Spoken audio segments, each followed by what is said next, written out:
But then Plato and Aristotle in ancient times, and Rousseau and Herbert Spencer in modern times also made a synthesis of civilization and tried to give a true idea of a state. Now, what is the difference between the philosophy, the synthesis of civilization made by the great men of Europe I have mentioned, and the synthesis of civilization, the system of philosophy and morality now known as Confucianism? The difference, it seems to me, is this. The philosophy of Plato and Aristotle and of Herbert Spencer has not become a religion or the equivalent of a religion.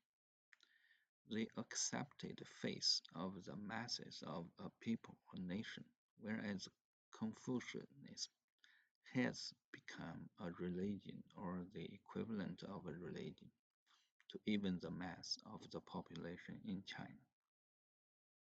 When I say religion here, I mean religion not in the narrow European sense of the word, but in the broad universal sense. Goethe says, nur sämtliche Menschen erkennen die Natur, nur sämtliche Menschen lieben das Menschliche. Only the mass of mankind know what is real life. Only the mass of mankind live a true human life.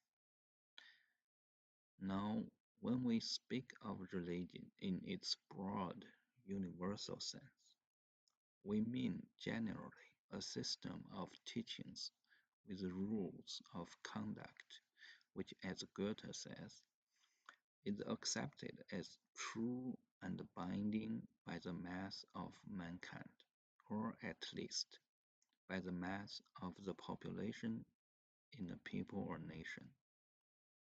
In this broad and universal sense of the word, Christianity and Buddhism are religions.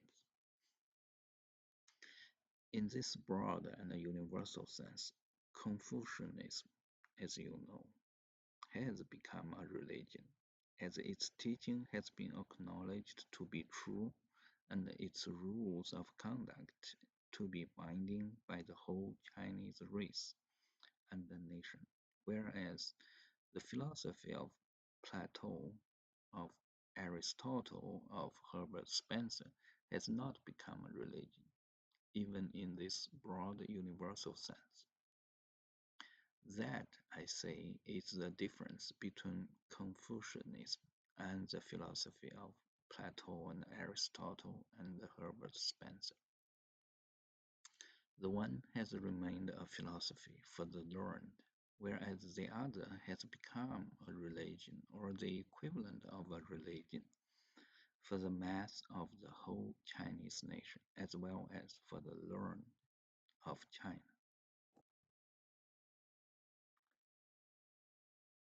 In this broad universal sense of the word, I say Confucianism is a religion just as Christianity or Buddhism is a religion.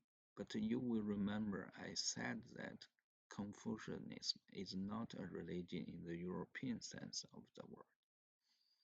What is then the difference between Confucianism and a religion in the European sense of the word?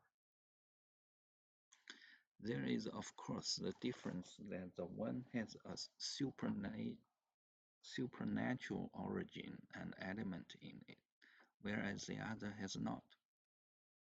But besides this difference of supernatural and non-supernatural, there is also another difference between Confucianism and a religion in the European sense of the word, such as Christianity and Buddhism. And it is this. A religion in the European sense of the word teaches a man to be a good man, but Confucianism does more than this.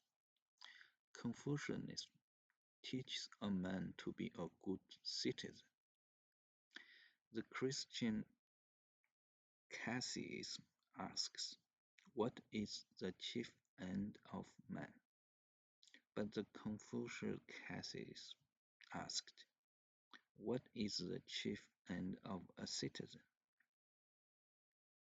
Of man, not in his individual life, but man in his relation with his fellow men and in his relation to the state. The Christian answers the words of his catechism by saying, "The chief end of man is to glorify God."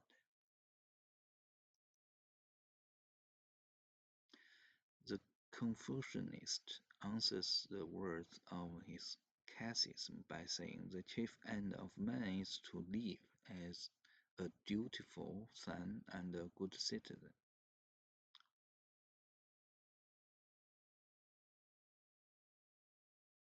Zhu, a disciple of Confucius, is quoted in the saying and discourse of Confucius, saying, "A wise man devotes his attention to the foundation of life, the chief end of man.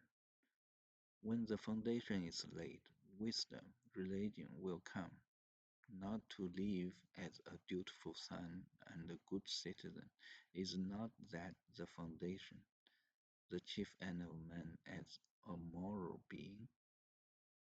In short, a religion in the European sense of the word makes it its object to transform man into a perfect ideal man by himself, into a saint, a Buddha, an angel, whereas Confucianism limits itself to make man into a good citizen, to live as a dutiful son and a good citizen.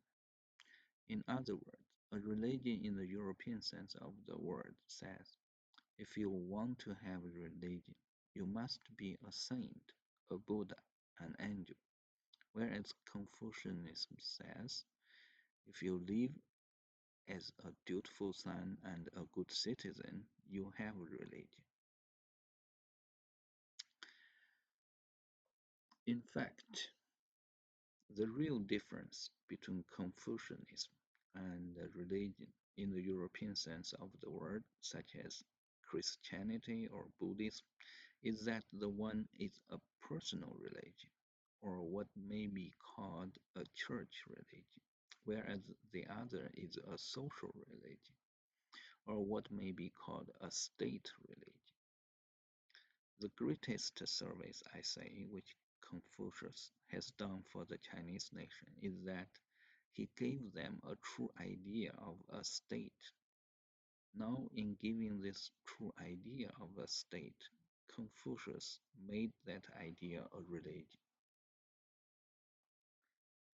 In Europe, politics is a science, but in China, since Confucius' time, politics is a religion.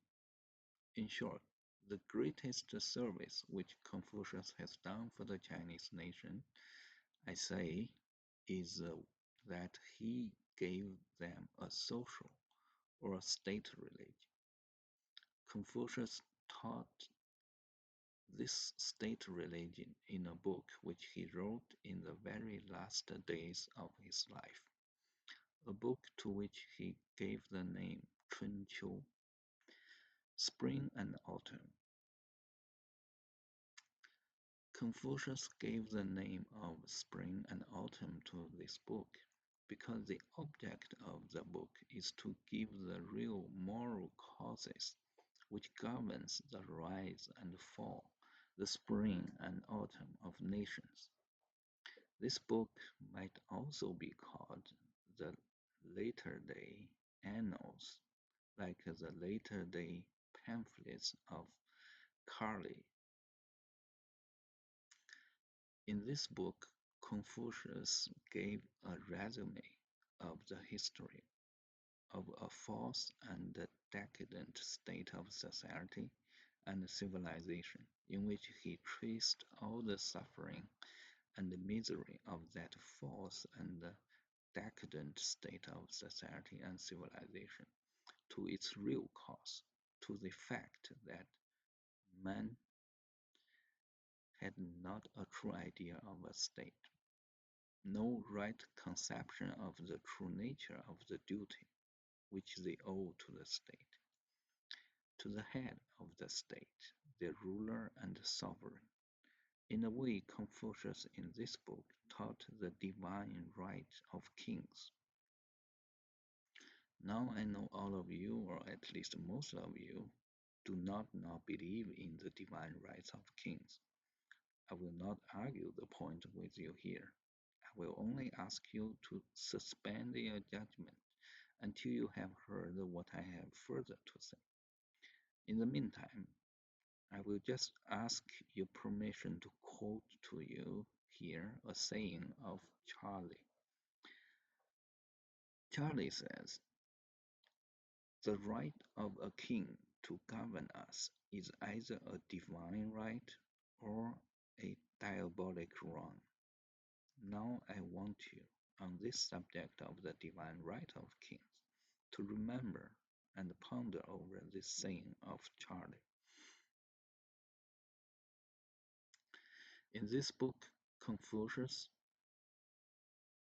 taught that, as in all the ordinary relations and dealings between men in human society, there is, besides the base motives of interest and of fear, a higher and a nobler motive to influence them in their conduct, a higher and nobler motive which rises above all considerations of interest and fear, the motive called duty. So, in this important relation of all in human society, the relation between the people of a state or nation and the head of that state or nation, there is also this higher and nobler motive of duty which should influence and inspire them in their conduct. But what is the rational basis of this duty, which the people in a state or nation owe to the head of the state of the nation?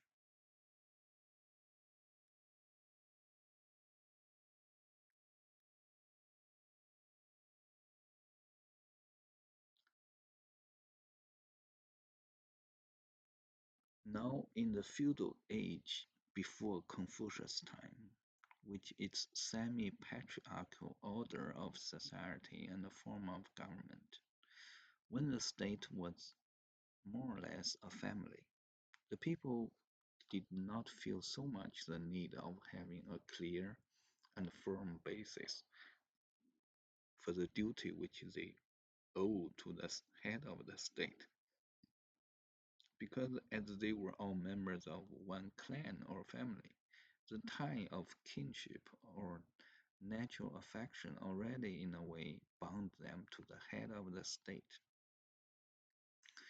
who was also the senior member of their clan or family. But in Confucius' time, the feudal age, as I said, had come to an end, when the state had outgrown the family, when the citizens of a state were no longer composed of the members of a clan or family. It was, therefore, then necessary to find a new, clear, rational, and firm basis for the duty which the people in a state or nation owe to the head of the state, the ruler and sovereign. Now, what new basis did Confucius find for this duty? Confucius finds the new basis for this duty in the word honor.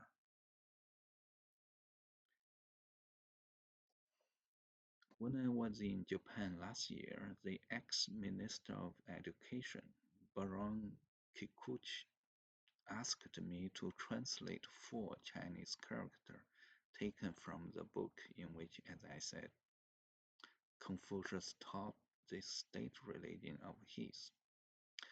The four characters were Ming Fen Da Yi. I translated them as the great principle of honor and duty.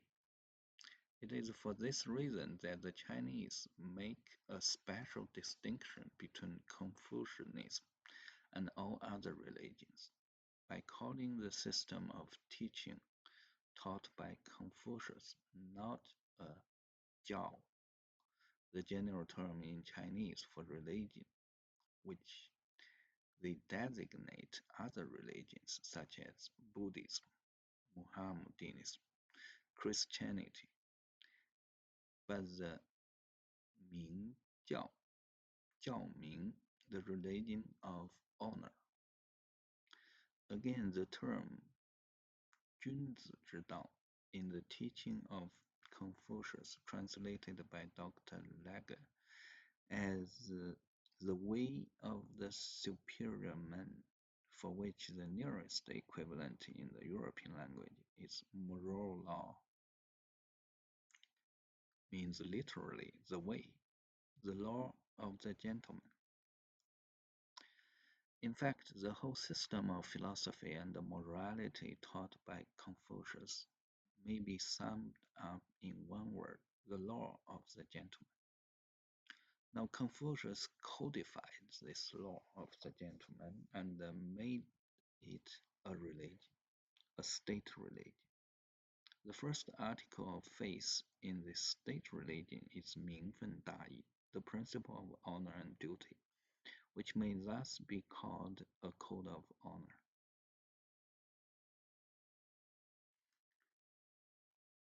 In this state religion, Confucius taught that the only true, rational, permanent, and absolute basis, not only of a state, but of all society and civilization, is this law of the gentleman, the sense of honor in men.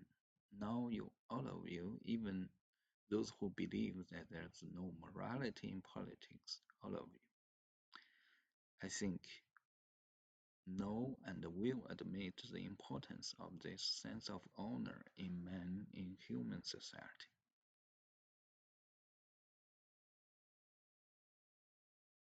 But I'm not quite sure that all of you are aware of absolute necessity of this sense of honor in man for the carrying on of every form of human society.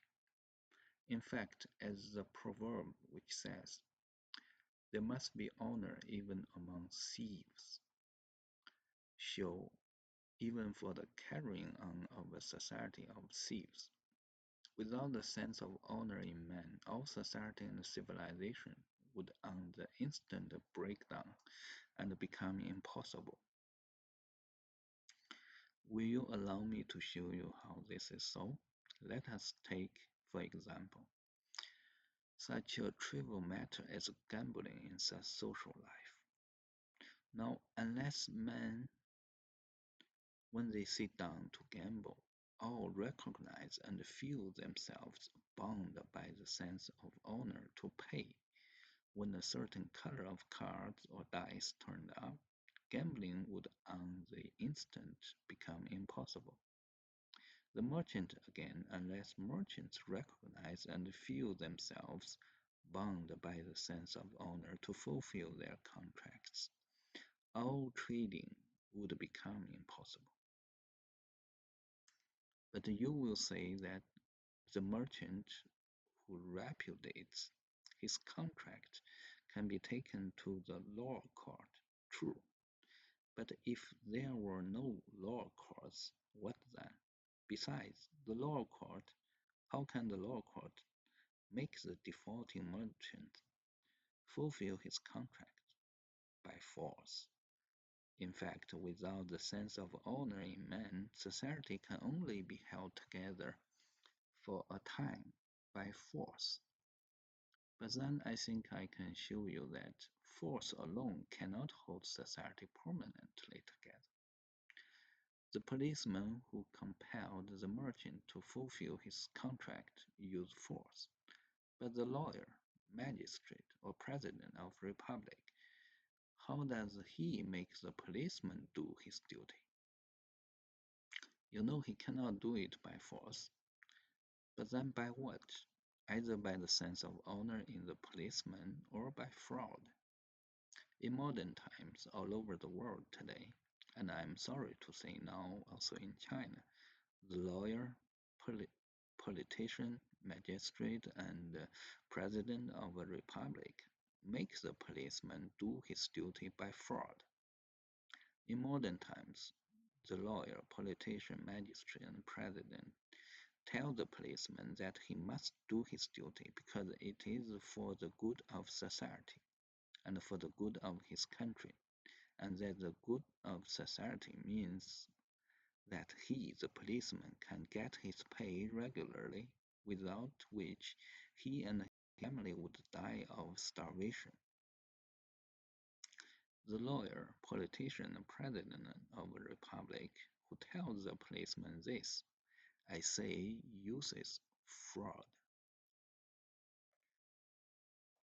I say it is fraud because the good of the country, which for the policeman means 15 shillings a week, which barely keeps him and his family from starvation, means for the lawyer, politician, magistrate, and president of a republic 10 to 20,000 pounds a year, with a fine house, electric light, motor cars, and all the comforts and luxuries which the life blood labor of 10,000 of men has to supply him. I say it is fraud because without the recognition of a sense of honor, the sense of honor which makes the gambler pay the last penny in his pocket to the player who wins from him. Without this sense of honor, all transfer and possession of property, which makes the inequality of the rich and poor in society, as well as the transfer of money on gambling table, has no justification whatever and no binding force. Thus, the lawyer, politician, magistrate, or president of a republic, although they talk of the good society and the good of the country, really depend upon the policeman's unconscious sense of honor, which not only makes him do his duty, but also makes him respect the right of property and be satisfied with 15 shillings a week, while the lawyer, politician, president of a republic receive an income of 20,000 pounds a year. I therefore say it is fraud, because while they thus demand the sense of honor from the policeman, they, the lawyer, politician, magistrate, and the president of a republic in modern society, believe, openly say, and act on the principle that there is no morality, no sense of honor in politics. You will remember what Charley, I told you, said that the right of a king to govern us is either a divine right or a diabolic wrong. Now, this fraud of the modern lawyer, politician, magistrate, and president of a republic is what Charley calls a diabolic wrong. It is this fraud, this Jesuitism of the public men in modern society who say and act on the principle that there is no morality, no sense of honor in politics, and yet plausibly talk of the good of society and the good of the country. It is this Jesuitism which, as Charley says, gives rise to suffering, the widespread suffering, mutiny, delirium, the hot rage of sansculottic insurrections, the cold rage of resuscitated tyrannies, brutal degradation of the millions, the pampered frivolity of the units, which we see in modern society today. In short, it is this combination of fraud and force, Yazootism and militarism, lawyer and policeman, which has produced anarchist and anarchism in modern society. This combination of force and fraud outraging the moral sense in man and producing madness, which makes the anarchist throw bombs and dynamite against the lawyer, politician, magistrate, and president of a republic. In fact, a society without a sense of honor in man and without morality in its politics cannot, I say, be held together, or at any rate, cannot last. For in such a society, the policeman, upon whom the lawyer, politician, magistrate, and president of a republic depend to carry out their fraud, will thus argue with himself. He is told that he must do this. He must do his duty for the good of society. But he, the poor policeman, is also a part of that society, to himself and his family, at least the most important part of that society. Now, if by some other way than by being a policeman, perhaps by being an anti-policeman, he can get better pay to improve the condition of himself and his family. That also means the good of society. In that way, the policeman must sooner or later come to the conclusion that there is no such thing as a sense of honor and morality in politics. There is then no earthly reason why, if he can get better pay, which means also the good of society, no reason why, instead of being a policeman, he should not become a revolutionist or anarchist. In a society when the policeman once comes to the conclusion that there is no reason why, if he can get better pay, he should not become a revolutionist or anarchist, the society is doomed. Mencius said, when Confucius completed his spring and autumn annals, the book in which he taught the state religion of his, and in which he showed that the society of his time, in which there was then, as in the world today, no sense of honor in public men and no morality in politics, was doomed. When Confucius wrote that book, the Yazooists and anarchists, literally bandits of his time, became afraid. But to return from digression, I say a society without the sense of honor cannot be held together, cannot last. For if, as we have seen, even in the relation between men connected with matters of little or no vital importance, such as gambling and trading in human society, the recognition of the sense of honor is so important and necessary, how much more so it must be in the relations between men in human society, which establish the two most essential institutions in that society,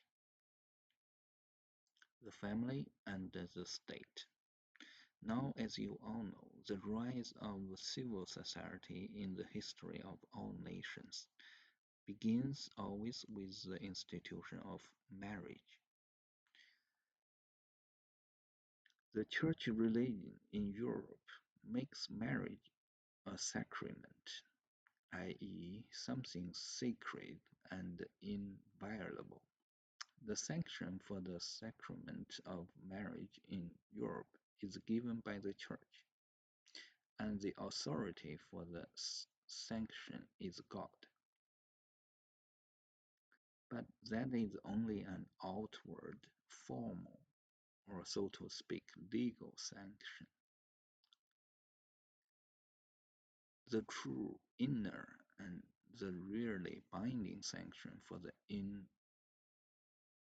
inviolability of marriage as we see it in countries where there is no church religion is the sense of honor, the law of the gentleman in the man and woman.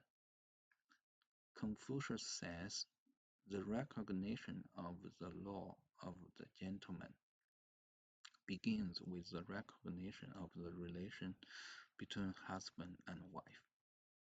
In other words, the recognition of the sense of honor, the laws of the gentleman in all countries where there is civil society establishes the institution of marriage. The institution of marriage establishes the family.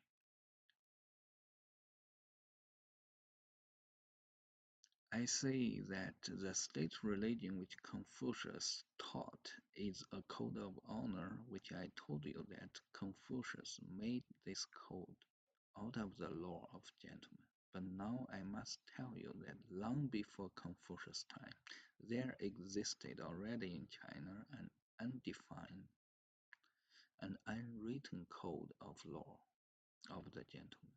This undefined or unwritten code of law of the gentleman in China before Confucius' time was known as Li, the law of propriety, good taste or good manners. Later on in history, before Confucius' time, the great statesman arose in China.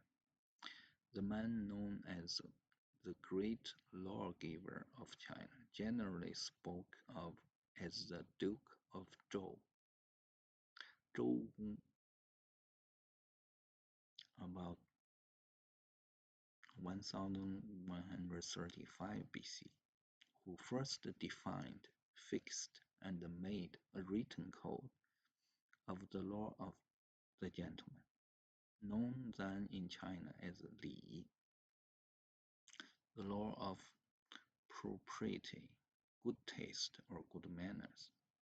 This first written code of the gentleman in China, made by the Duke of Zhou, became known as Zhou the law of good manners of the Duke of Zhou. This code of laws of good manners may be considered as the pre-Confucius religion in China, or as the Mosaic law of the Jewish nation before Christianity is called, the religion of the old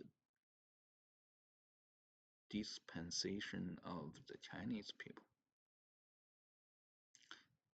It was this religion of the old dispensation, the first written code of the law of the gentleman called the law of the good manners, which first gave the sanction for the sacrament and inviolability of marriage in China. The Chinese to this day here speak of the sacrament of the marriage as 周公之礼, the law of good manners of the Duke of Zhou. By the institution of the sacrament of marriage, the pre-Confucian or religion of the old dispensation in China established the family. It secured once for all the stability and the permanence of the family in China.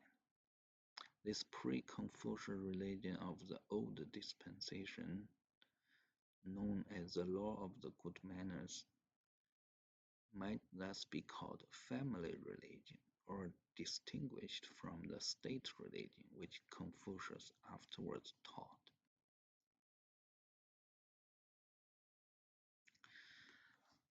Now, Confucius, in the state religion which he taught, gave a new dispensation, so to speak, to what I have called the family religion which existed before before his time. In other words, Confucius gave a new, wider, and more comprehensive application to the law of the gentleman in the state religion which he taught, and as the family religion or religion of the old dispensation in China before his time instituted the sacrament of marriage. Confucius, in giving his new, wider, and more comprehensive application to the law of the gentleman in the state religion which he taught, instituted a new sacrament. This new sacrament which Confucius instituted, instead of calling it Li, the law of good manners, he called it Mingfen Dai, which I have translated as the great principle of honor and duty, or code of honor. By the institution of this Mingfen Dai, or code of honor, Confucius gave the Chinese people, instead of a family religion which they had before, a state religion. Confucius, in the state religion which he now gave, taught that as under the old dispensation of what I have called the family religion before his time, the wife and the husband in a family are bound by the sacrament of marriage called 周公之礼, the law of good manners of the Duke of Zhou, to hold their contract of marriage inviolable and to absolutely abide by it. So, under the new dispensation of the state religion, which he now gave, the people and their sovereign in every state, the Chinese people and their emperor in China, are bound by this new sacrament called Mingfen Dai, the great principle of honor and duty, or code of honor, established by state religion, to hold the contract of allegiance between them as something sacred and inviolable, and absolutely to abide by it. In short, this new sacrament, called Minfen Dai, or Code of Honor, which Confucius instituted, is a sacrament of the contract of allegiance, as the Old Testament called the law of good manners, which was instituted before his time, is a statement of marriage. In this way, Confucius, as I said, gave a new, wider, and more comprehensive application to the law of the gentleman, and thus gave a new dispensation to what I have called the family religion in China before his time, and made it a state religion. In other words, this state religion of Confucius makes a sacrament of the contract of allegiance as the family religion in China before his time make a sacrament of the contract of marriage. As by the sacrament of marriage established by the family religion, the wife is bound to be absolutely loyal to her husband. So by this sacrament of the contract of allegiance called Mingfen Dai, or Code of Honor, established by the state religion taught by Confucius in China, the people of China are bound to be absolutely loyal to the emperor. This sacrament of the contract of allegiance in the state religion taught by Confucius in China might thus be called the sacrament of religion of loyalty. You will remember what I said to you that Confucius, in a way, taught the divine right of kings, but instead of saying that Confucius taught the divine right of kings, I should properly have said that Confucius taught the divine duty of loyalty. This divine or absolute duty of loyalty to the emperor in China, which Confucius taught, derives its sanction not as the theory of the divine right of kings in Europe derives its sanction from the authority of a supernatural being called God, or from some abstruse philosophy, but from the law of the gentleman.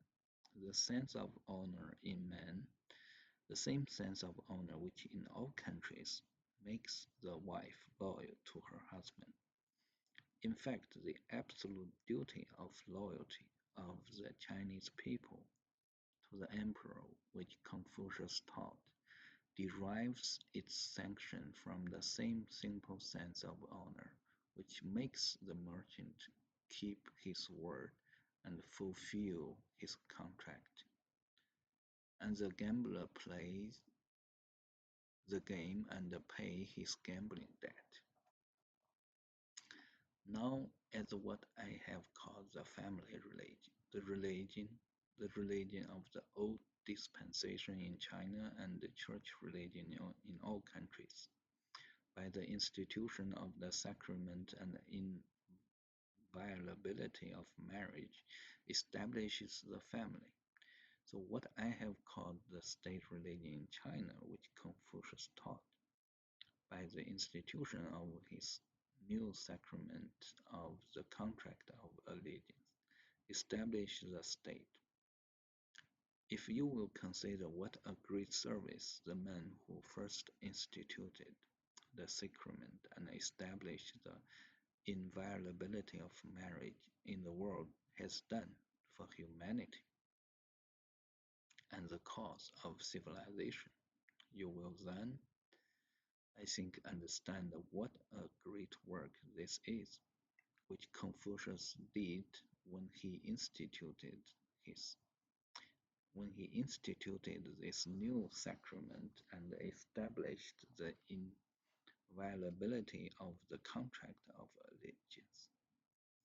The institution of the sacrament of marriage secures the stability and the permanence of the family, without which the human race would become extinct. The institution of this sacrament of the contract of allegiance secures the stability and permanence of the state, without which human society and civilization would all be destroyed, and mankind would return to the state of savages or animals. I therefore said to you that the greatest thing which Confucius has done for the Chinese people is that he gave them the true idea of a state, a true, rational, permanent, and absolute basis of a state. And in giving them that, he made it a religion, a state religion. Confucius taught his state religion in a book which, as I told you, he wrote in the very last day of his life, a book to which he gave the name of Spring and Autumn. In this book, Confucius first instituted the new sacrament of the contract of allegiance called Mingfen Dai, the code of honor. The sacramental is therefore often and generally spoken of as 春秋 Mingfen Dai, or simply 春秋 Dai, i.e., the great principle of honor and duty of the spring and autumn annals. or simply the great principle or code of the spring and the autumn annals. This book, in which Confucius taught the divine duty of loyalty, is the Magna Charta of the Chinese nation. It contains the sacred covenant, the sacred social contract by which Confucius bound the whole Chinese people and nation to be absolutely loyal to the emperor. And this covenant or sacrament, this code of honor, is the one and only true constitution not only of the state and the government in China, but also of the Chinese civilization. Confucius said it is by this book that after ages would know him, know what he had done for the world.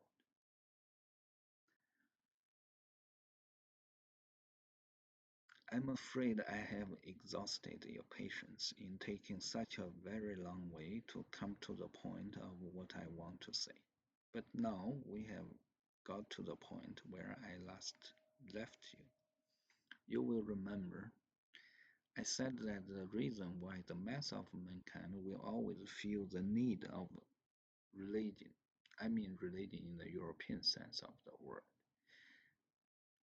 is because religion gives them a refuge, one refuge, the belief in an all powerful being called God, in which they can find a sense of permanence in their existence.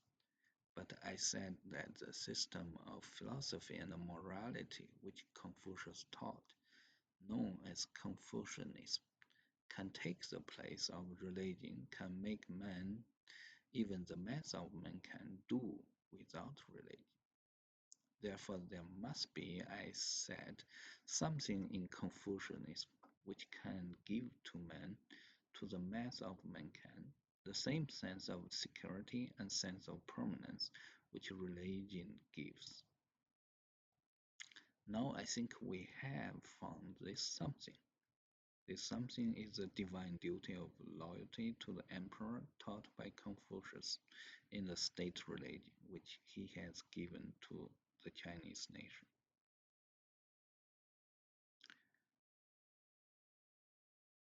Now this absolute divine duty of loyalty to the emperor of every man, woman, and child in the whole Chinese empire gives, as you can understand, in the minds of the Chinese population, an absolute, supreme, transcendent, almighty power to the emperor.